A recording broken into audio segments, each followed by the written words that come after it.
Welcome to the Intentional Encourager podcast, where each episode brings you compelling conversations and stories designed to entertain, enlighten, and encourage.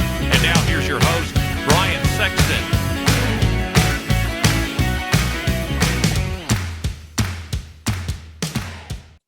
And welcome into this special edition of the Intentional Encourager podcast, the People Buy From People series. I'm your host, Brian Sexton. Thank you for joining us again today. And I have a dear friend. Full disclosure, she's the one that taught me to voice text. So if you're friends of mine with me and you get voice text, this lady is the one that said, hey, you need to voice text. And then I actually got a phone that can voice text. She is the author of so many books, YouMap, her new book, Maximize 365.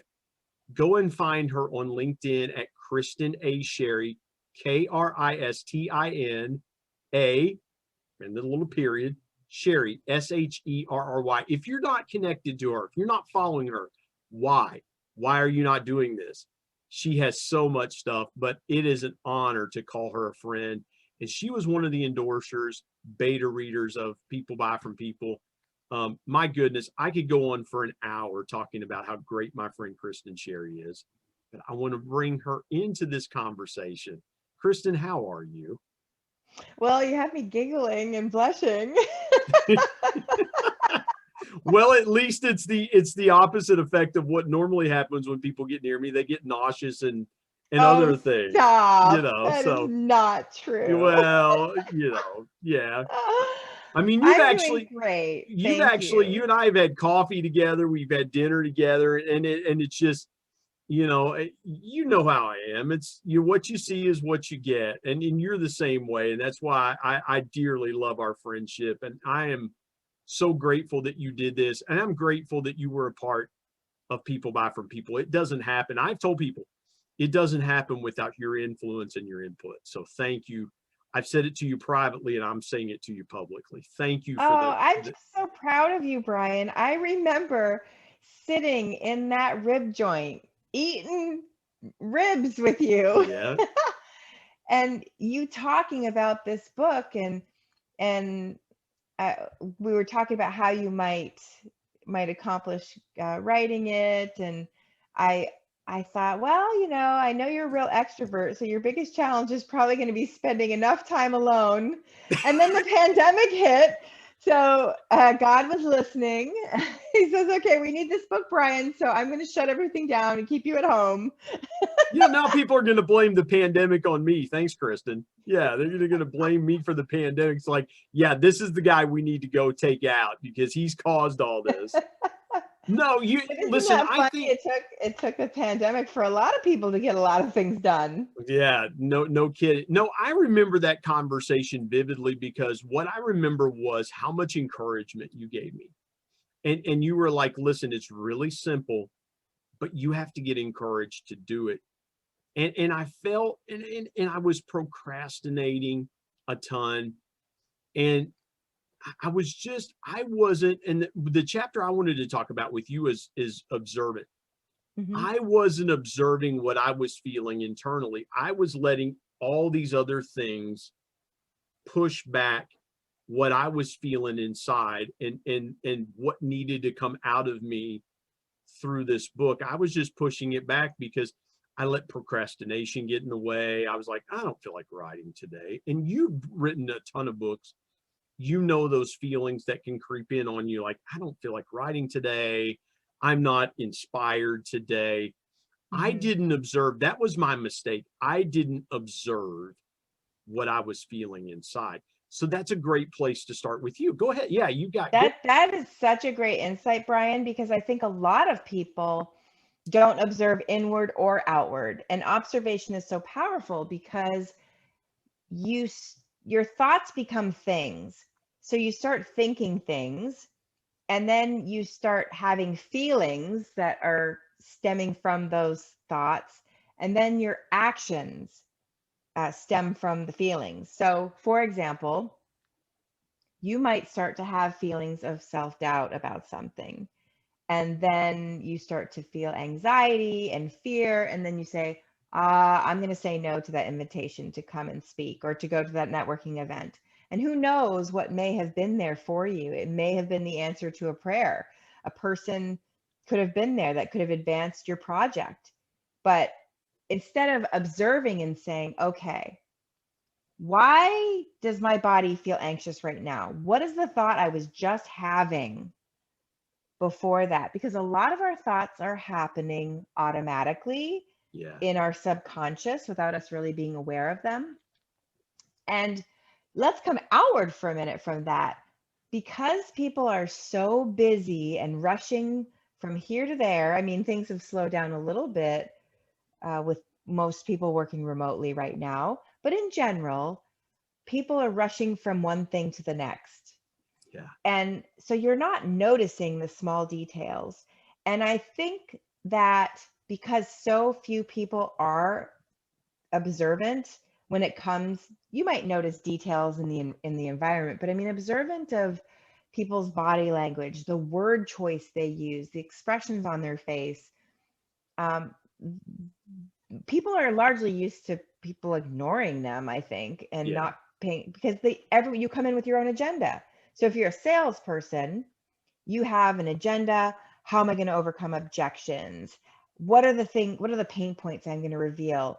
Instead of just observing, what are the choices of words that this person says? And what does that tell me about their priorities? So does this person prioritize quality? Do they prioritize relationships? Do they fear being out of control? Do they prioritize having enthusiasm in their customers around their product? Like, what are the things that you're observing that they say?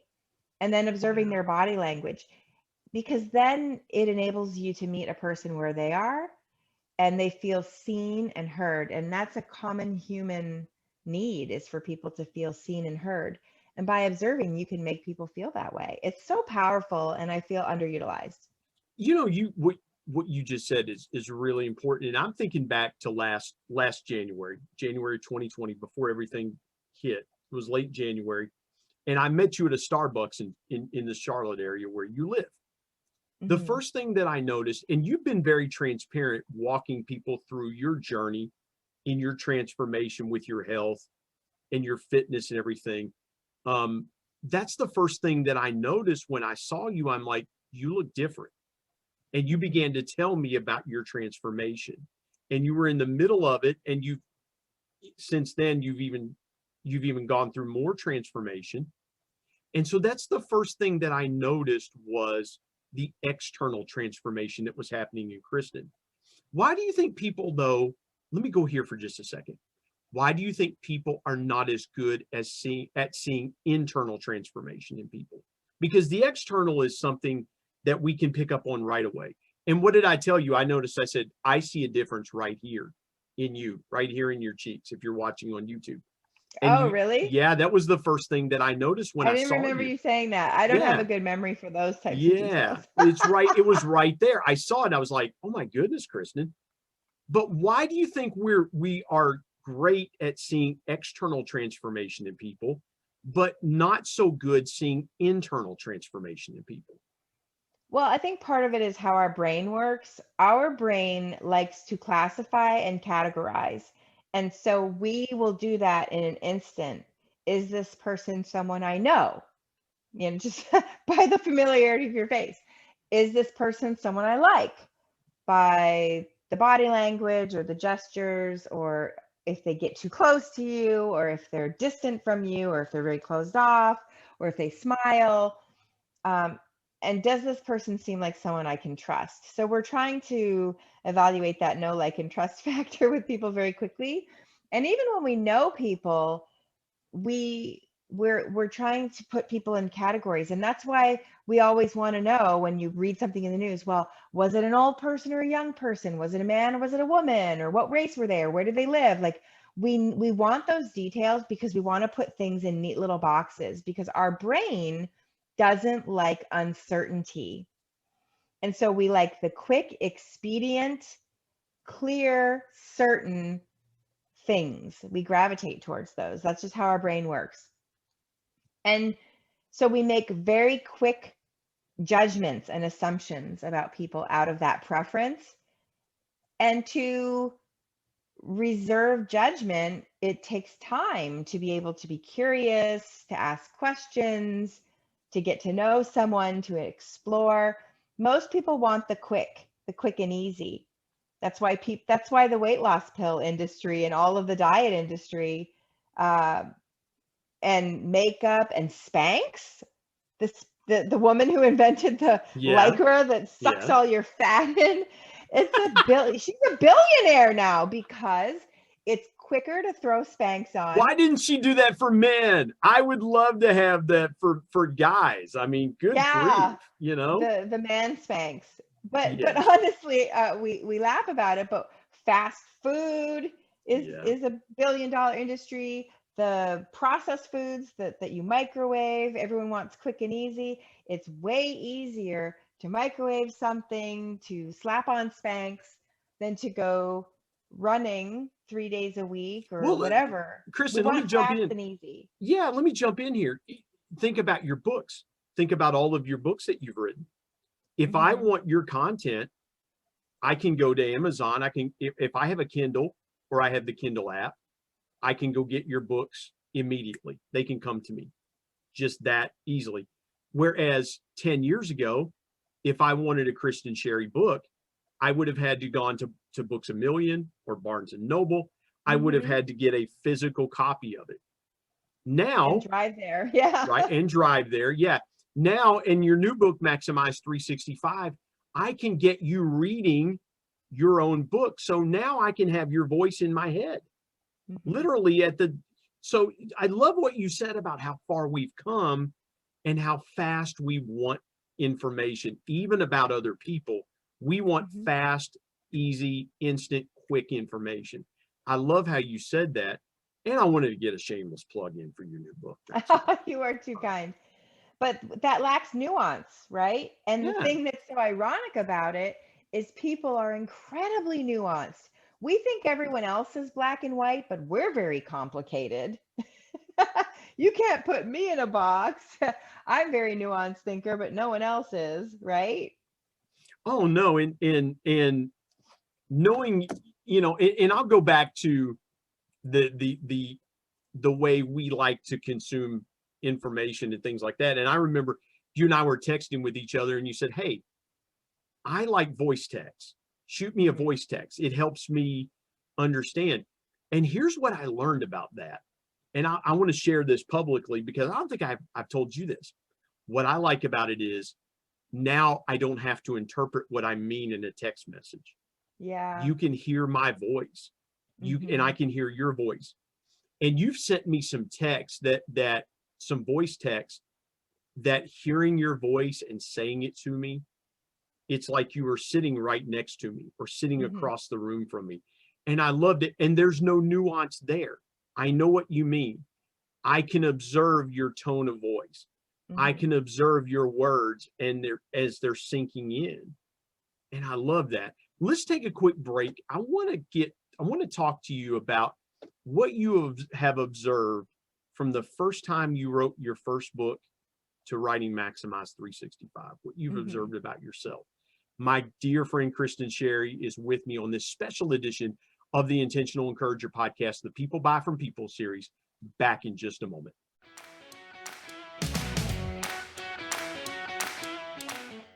Hey everybody, Brian Sexton here. I want to tell you about our sponsor, SEO National. SEO stands for Search Engine Optimization. Now what's that, you might say? Well, search engine optimization helps you show up higher on search engines in front of paying customers for words that you as a business owner can monetize. What a great concept. SEO National is owned by my good buddy Damon Burton, who's been a guest here on the Intentional Encourager podcast. Not only has Damon and his team worked with businesses of all sizes, from e-commerce startups to NBA teams and Shark Tank featured businesses, but more importantly, Damon and his team are about transparency, trust, and providing lifetime value. So much so that he still has his first customers after opening SEO National 14 years ago. Let me give you some intentional encouragement and call Damon and his team today at 855-736-6285 or go to www.seonational.com and get a free quote.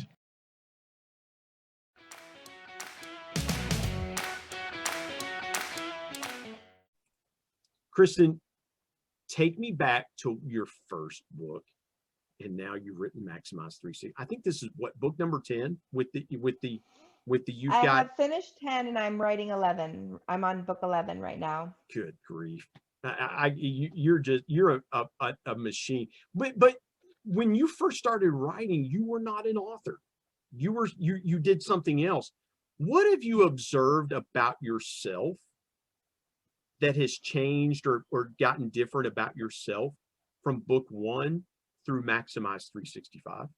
I love that question, Brian. No one has ever asked me that question. And there's so many things that I observed that have changed.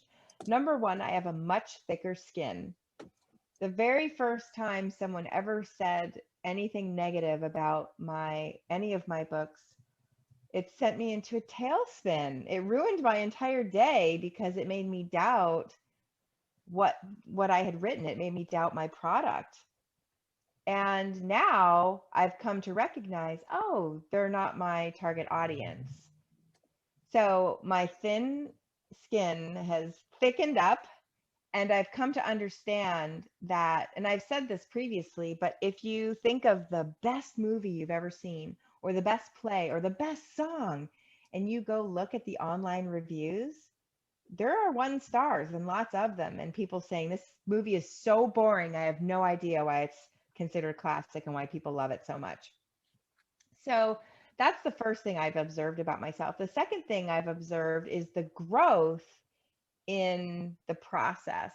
So I took a lot longer to write a book. I had a very haphazard process.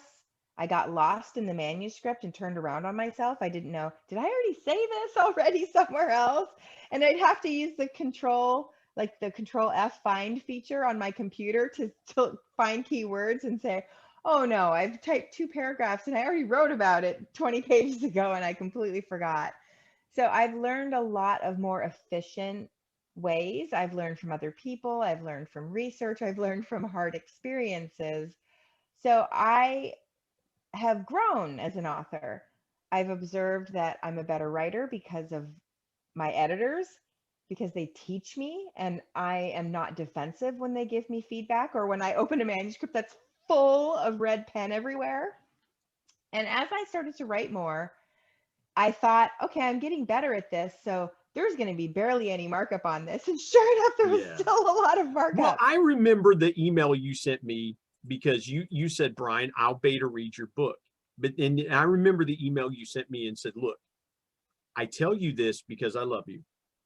And you, I mean, it was in that's the way I took it. Like, what I'm about to say, I'm saying it for your good. Don't be offended by it, but here's some things that you need to work on.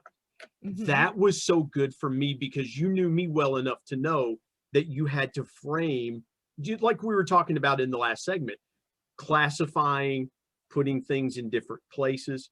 The way you knew me in our friendship, you said, okay, this is because I know you this way. I'm going to say this to you. I'm not trying to offend you, but you need to listen to me. I'm trying to help you. Mm-hmm. And when I opened that up, I opened that PDF up, I knew exactly what you were saying. And I had those aha moments like, oh yeah, this is what Kristin was telling me. This was how I interpreted it, because I knew where you were coming from. I knew that place that you were coming from as my friend. Mm-hmm. If you could go back in time and sit down and have a cup of coffee with Kristin as she was writing the first book, as you were writing your first book, what's some advice you give to yourself in that process?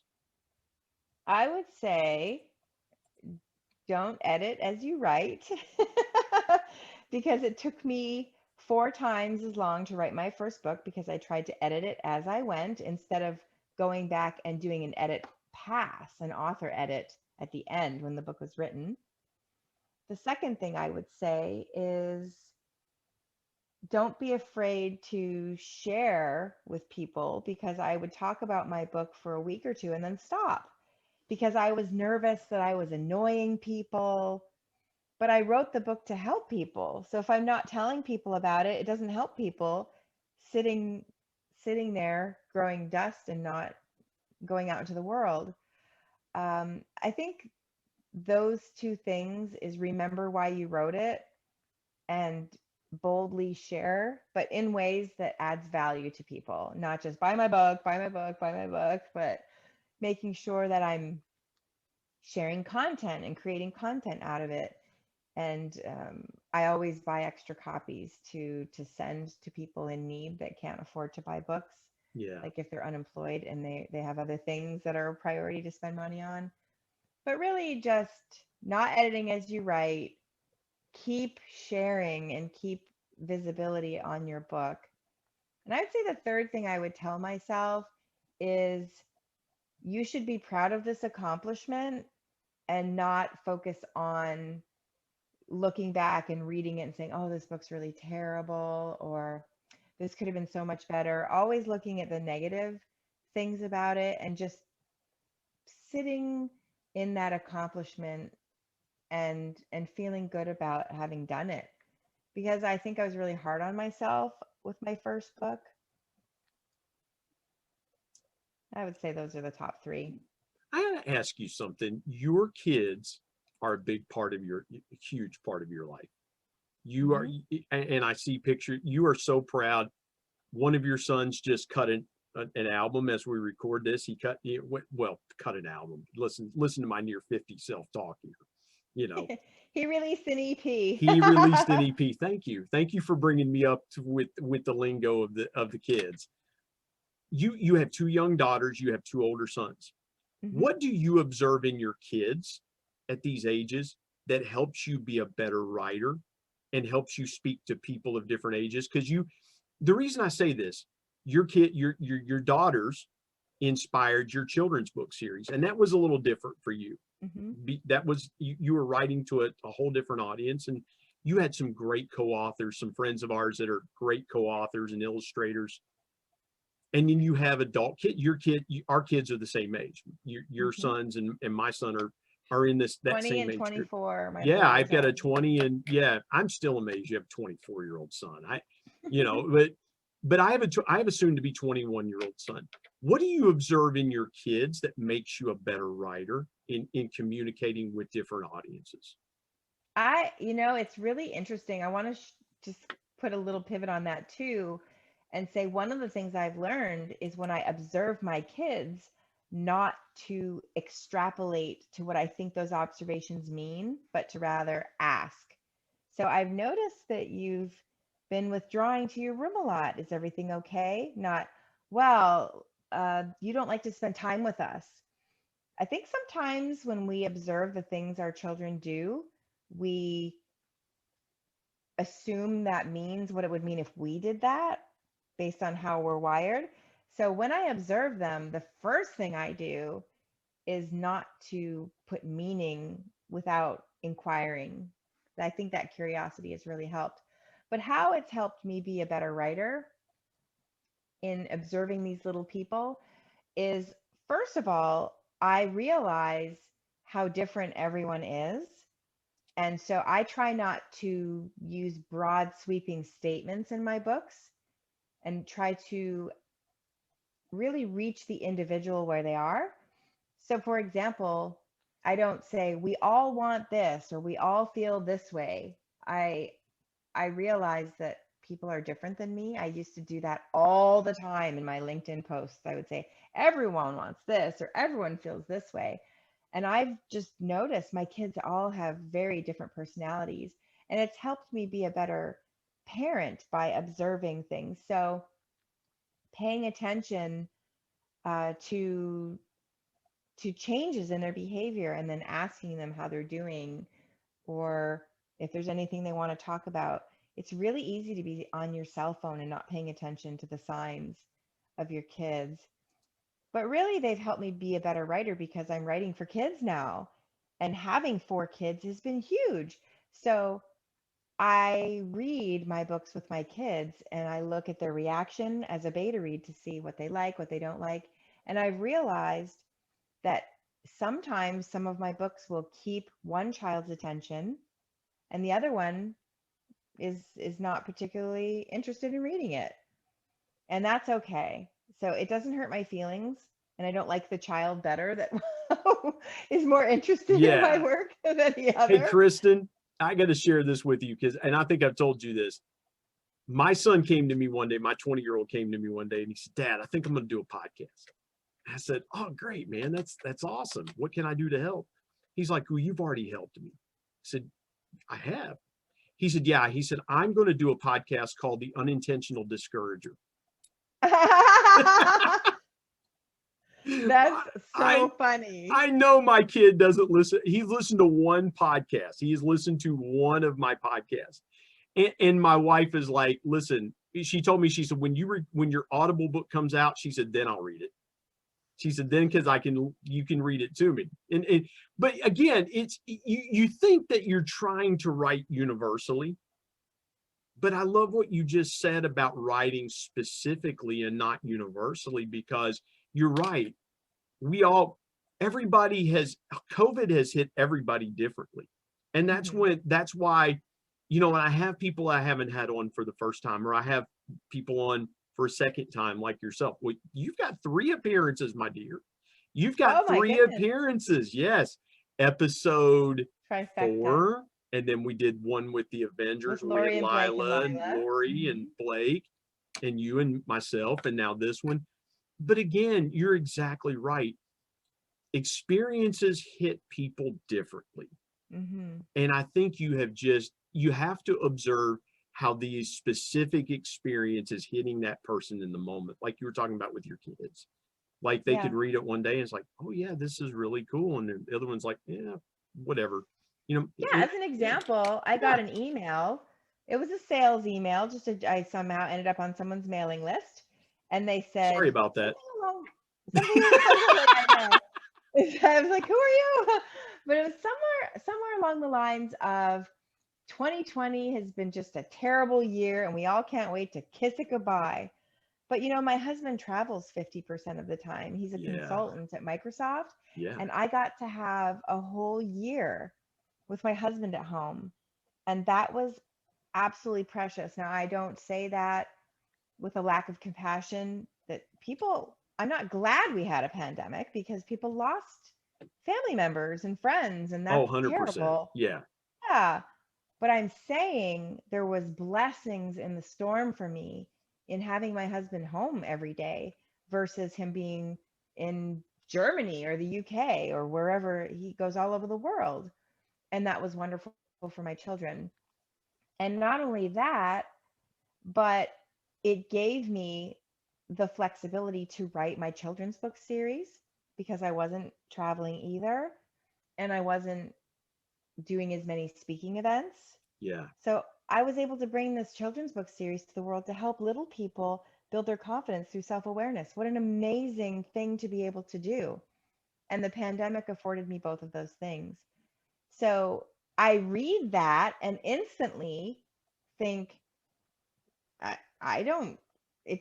it goes across my brain for someone to say it was terrible and we can't wait for this to be over. And I felt like, wow, this person doesn't see the blessings in the storm. They're not really my type of people. And I didn't even want to read the rest of the email and I just deleted it. So I think sometimes when we are not nuanced and understanding, like you said, people experience things differently, and approaching our customers that way. Yeah. And not making assumptions and observing, where is this person? Where are they at right now? I think it builds stronger connection with other people. No, you're 100% right. Let's step aside, take a quick break, because I want to pull some more conversation out of that. I love what you said there. When we come back, I want to talk about the generational observations that we have. There's a question that when we come back from break, I'm going to ask you about the children's book with my dear friend Kristin Sherry on this special edition of the Intentional Encourager podcast, the People Buy From People series. Back in just a moment.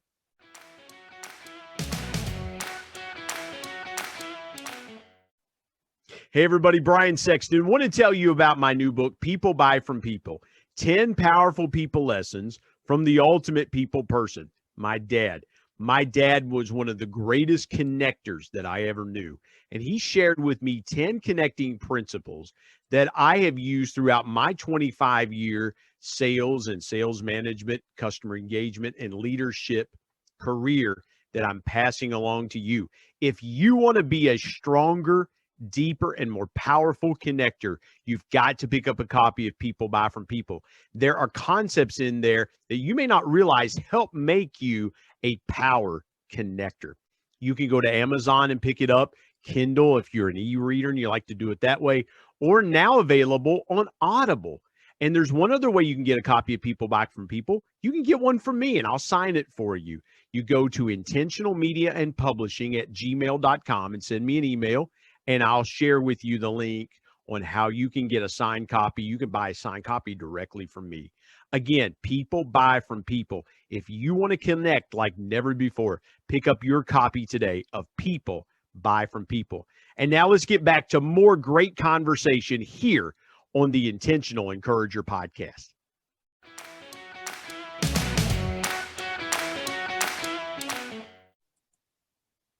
The part I want to ask you about with the children's books, do you ever think about those words sitting down one day in your favorite rocking chair, maybe where you're at now in your house, and reading those children's books to your grandchildren? Because you have adult children. You have a 24 and a 20-year-old. And my wife and I have kind of, we've kind of caught ourselves daydreaming a little bit because we know, our son's 20. And we feel like there's a good possibility in the next 10 years, we're going to be grandparents ourselves, because she was 30 and I was 28 when we had Bryce. And do you ever think about, man, what here in the next 10 years, I could be reading this children's book. I'm reading it to my daughters. I could be reading it to my grandchildren. I will tell you that futuristic is one of my top 5 strengths. So not only that, I picture myself way long dead and my great-grandchildren reading it to their children and saying, this was your great grandmother that wrote this book. I didn't pay attention to the greats to see if I got that one right. But my point is, I'm very conscious of legacy and intentional about legacy. And I know that these books are timeless in what they talk about, and they will be read to children around the world when I am way, way long gone, and in thrift stores and people finding them in attics of houses they bought. And that delights your me people, the thrift store people. That's why we get along so well, because I love thrift stores. I do too. Yes, our people, they will read. It'll be People Buy from People will be there as well too. It'll be on the dollar bin and the thrift store. Well, they're all in the dollar bin by that point at the thrift store. But I love the thought of, not to be morbid, but from beyond the grave, my works speaking into a young child and them lighting up inside, realizing that self-observations, coming back to observations, like, I have gifts. I have things that are important to me. I have skills to offer the world. I have this personality that's unique and makes me special. And having that child see themselves a little more how God sees us, as a child that's loved versus looking at ourselves with shame or embarrassment or judgment. What an amazing thing from beyond the grave to be able to still touch lives. Woo! I just get so excited about that. Well, and again, it's the whole reason that I wrote People Buy from People was I wanted my dad to continue to touch lives from beyond the grave. Yeah. And through those stories and through things that we shared and experiences that we shared, because to me, what I observed about myself was how powerful legacy was within me. Yeah. And how much that I wanted to carry that legacy, sometimes to my own detriment. And you and I talked about that in a couple of conversations we had. It's like sometimes it's to your own detriment that you're carrying that, but you observe that if you're not the keeper of that flame, so to speak, you're afraid that flame will die out at some point. What do you observe? Let's talk about Maximize 360. I want to talk about your book for just a second. I know Well, I want to give you some feedback on your book first. Okay. Yes. Because we're talking about observing, and I'd like to observe something about your book. I don't think your book is just for salespeople. Even though it says people buy from people, I think what you have written are 10 principles for relationships. And those relationships apply to marriage. They apply to coworker relationships, to friendships.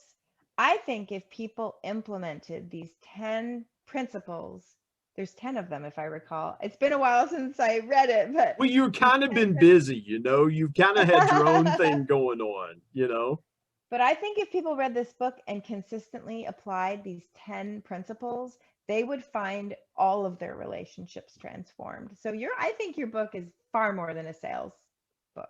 Well, and I wanted to do that because, and I have quoted what you said to me. You said to me, and I think you might have said it on the Intentional Encourager podcast we did way back, episode 4. We were talking about leaders, and I have quoted this so many times and I think it's one of the most brilliant things that I've heard.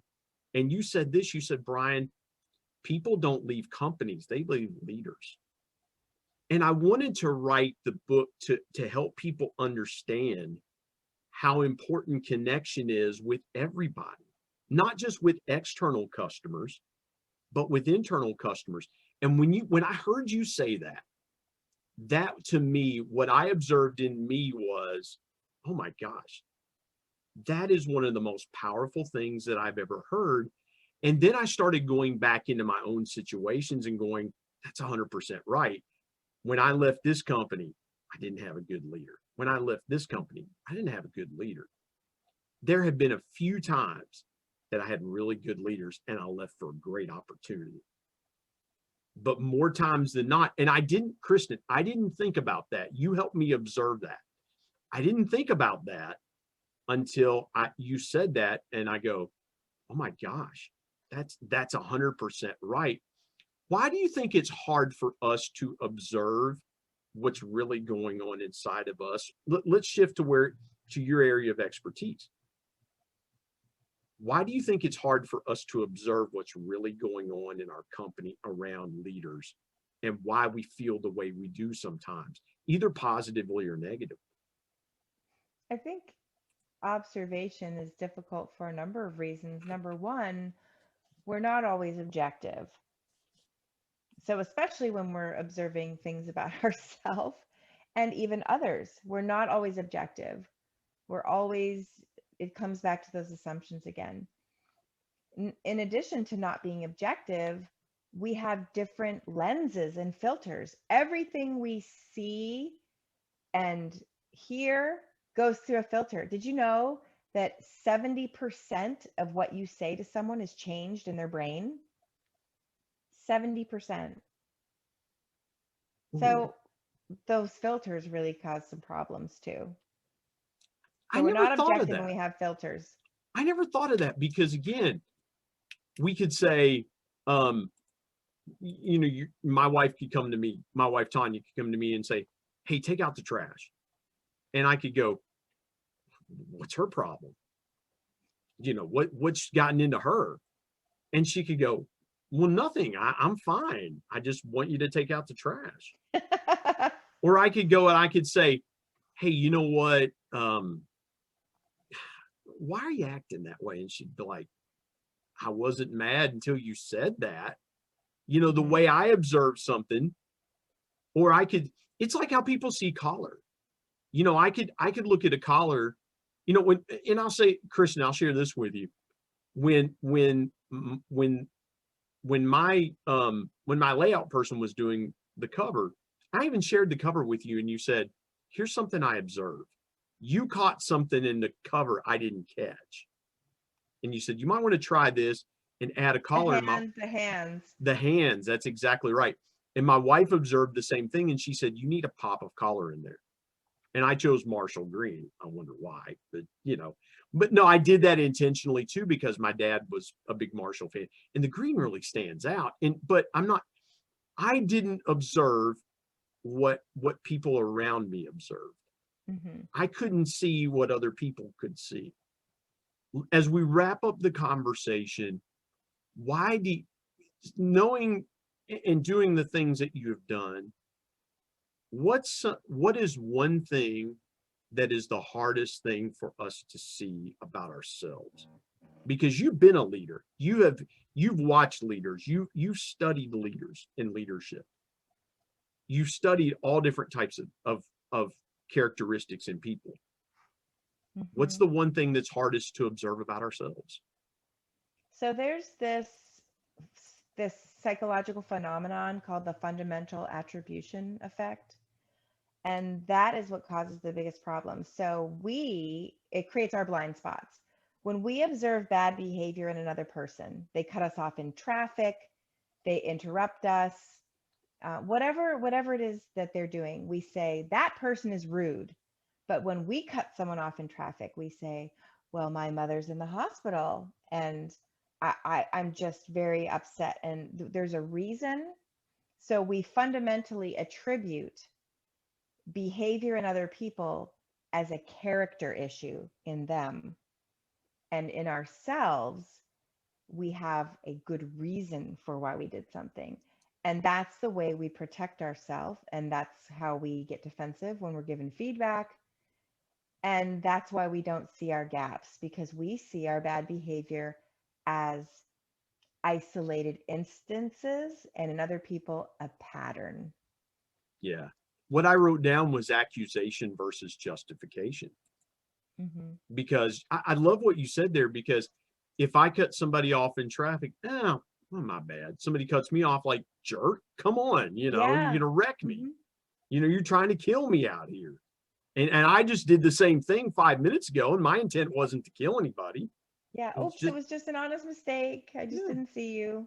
The other person's terrible. Well, yeah, talk about observation. We weren't observing around us with what was going on, and we didn't observe the fact that we were merging over into a lane and a car's there next to us that we didn't see. I love that. Kristin, will you give the folks a piece of intentional encouragement around observation? Something that maybe you've observed that you want to share that's encouraging. I just want to give you the last couple minutes to share with folks what's on your mind and what's on your heart around that. I would just say that make every effort to be present with people.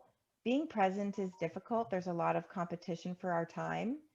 And so being present is where you have a lot of blessings and people feel that you're prioritizing them. We take people for granted. I think sometimes I almost lost my dad a couple of weeks ago. Yeah. And thankfully he was saved by the emergency room doctors. And I thought, you know what, I'm going to call my dad more.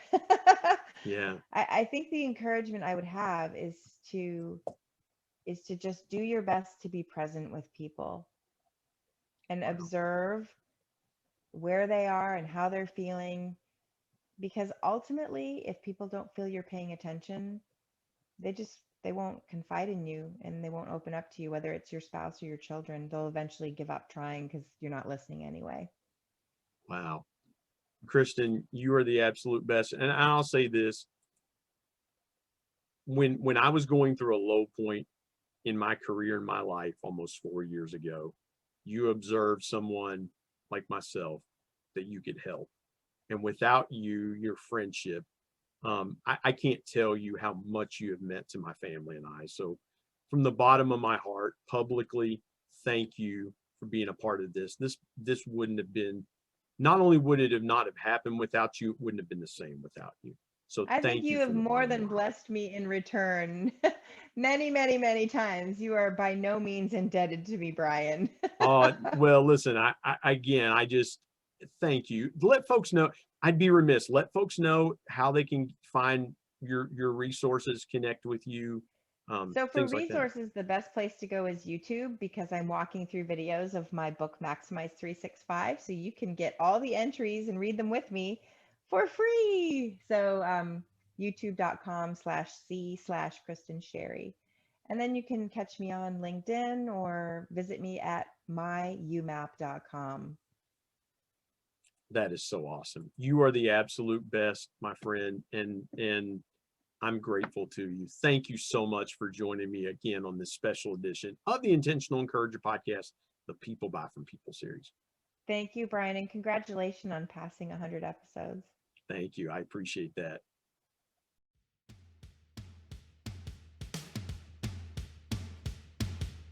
My thanks as always to producer Bryce Sexton and technical advisor Matt Means. And of course, the ultimate thanks goes to the Lord Jesus Christ, who provides intentional encouragement every day through his word. If you're not subscribed to the Intentional Encourager podcast, hit the subscribe button wherever you get podcasts so you don't miss an exciting episode where you can get encouraged and stay encouraged. And remember, anyone, anywhere, at any time, any place can be an intentional encourager.